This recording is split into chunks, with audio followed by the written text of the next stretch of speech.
কবরে জীবন হল মানুষের মৃত্যুর পরের প্রথম ধাপ বা প্রথম গন্তব্য। এটিকে বারাক বা আখিরাতের প্রথম স্তর বলা হয়।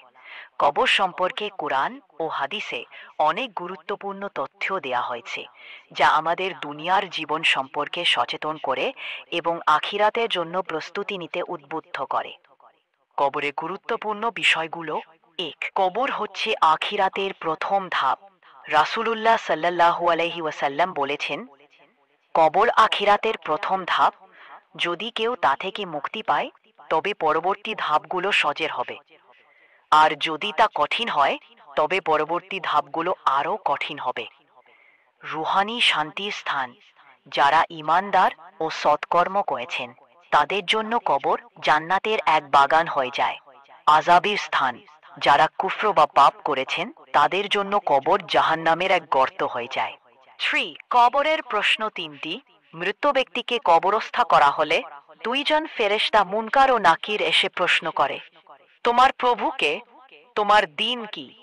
মুমিন এই প্রশ্নের সঠিক উত্তর দিতে পারবে, আর কাফের বা মুনাফিক উত্তর দিতে পারবে না। 4.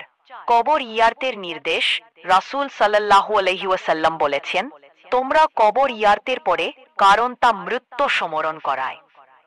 কবরের আযাব থেকে আশ্রয় চাওয়া।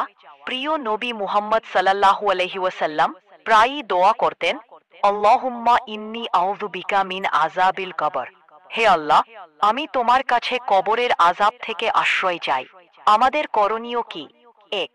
মজবুত রাখা। 2. 5 ওয়াক্ত নামাজ আদায় করা। 3. সৎকর্ম করা ও গুনাহ থেকে বেঁচে থাকা।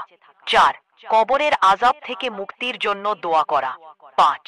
কবর ইয়ার্তের মাধ্যমে মৃত্যু স্মরণ করা। কবরে জীবন হল মানুষের মৃত্যুর পরের প্রথম ধাপ বা প্রথম গন্তব্য। এটিকে বারাক বা আখিরাতের প্রথম স্তর বলা হয়।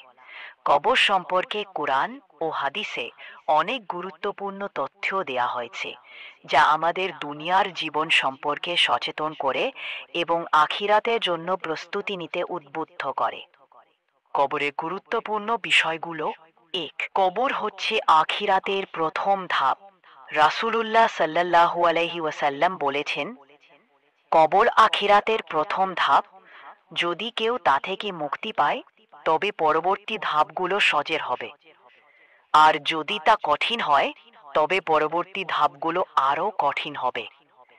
রুহানি শান্তির স্থান।